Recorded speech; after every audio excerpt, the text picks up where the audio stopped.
اللہ رب العزت نے جب انسان کو بنایا ہے تو اللہ اس کو بگاڑنا نہیں چاہتے، اللہ اس کو ضائع نہیں کرنا چاہتے۔ ارے انسان اپنی کوئی چیز تخلیق کرتا ہے، اس کا گویا موجد ہوتا ہے، کتنی پیار کرتا ہے اس کو، کتنی سنوارتا ہے، کتنی نکھارتا ہے، اور کتنی اس کا تعارف کراتا ہے، اور کتنی اس کو سنبھال کے رکھتا ہے۔ اللہ نے انسان کو اپنی قدرت والے ہاتھوں سے پیدا فرمایا، خلقت بیدی۔ اللہ نے اپنی قدرت کاملہ کے ساتھ انسان کو پیدا فرمایا، اشرف المخلوقات کا اعزاز عطا فرمایا۔ تو اللہ بھی نہیں چاہتے بندہ ضائع ہو جائے، اختیار دیا ہے، مان جائے گا اللہ کی کامیاب ہو جائے گا، نہیں مانے گا ناکام ہو جائے گا۔ اللہ ناکام نہیں کرنا چاہتے، جبھی تو 1,24,000 انبیاء علیہ السلام کا ایک سلسلہ جاری فرمایا۔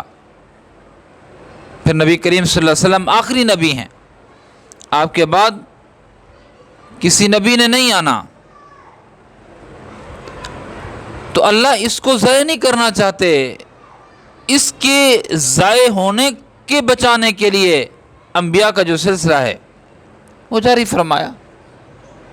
یہ بندہ خود اپنے آپ کو ضائع کرتا ہے۔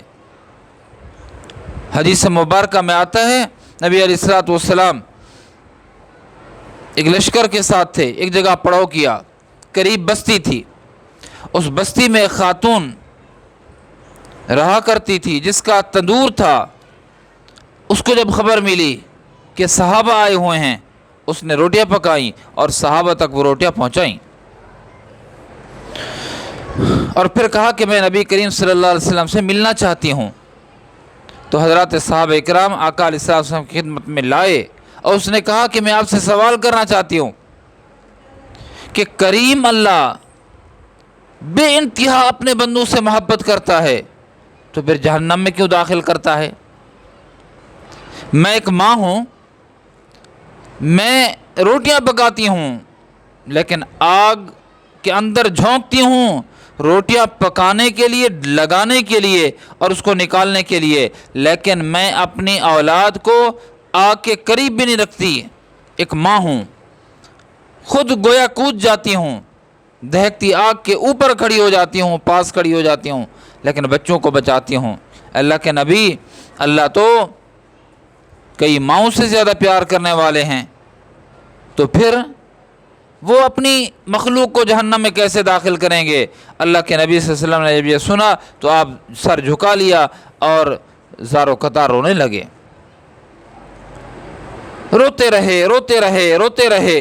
جبریل آئے، اور جبریل نے آ کر اللہ کا سندیسہ دیا، پیغام دیا، فرمایا وما ظلمہم اللہ ولکن کانوا انفسہم یظلمون، کہ اللہ ظلم نہیں کرتا بندوں پر، بندے خود اپنے اوپر ظلم کرتے ہیں، بندے خود اپنے اوپر ظلم کرتے ہیں۔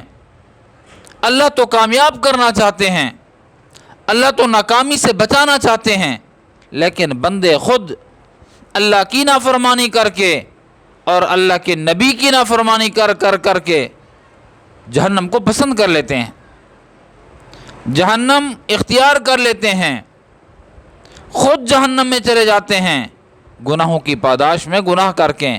ورنہ اللہ رب العزت کا منشا یہ نہیں ہے کہ اللہ کے بندے جہنم کے اندر چلے جائیں۔ میرے عزیزو، مختصر زندگی ہے، گناہوں سے اپنے آپ کو بچائیں، نیکی اور تقوی کو اختیار کریں تاکہ ہم جہنم سے بچ جائیں۔ اگر گناہوں کی دلدل میں دھنس گئے تو پھر یہ گلہ نہیں بنتا اللہ پر کہ اللہ نے ہمیں جہنم میں داخل کیا ہے، بلکہ ہم نے خود ہی جہنم کو پسند کیا ہے، برے اعمال کر کے ہم خود ہی جہنم کے اندر چلے گئے ہیں۔ اللہ کا کوئی قصور نہیں، اللہ کوئی اس کی ذمہ داری اٹھانے کے لیے تیار نہیں، اور اللہ کی ذمہ داری بھی نہیں ہے یہ۔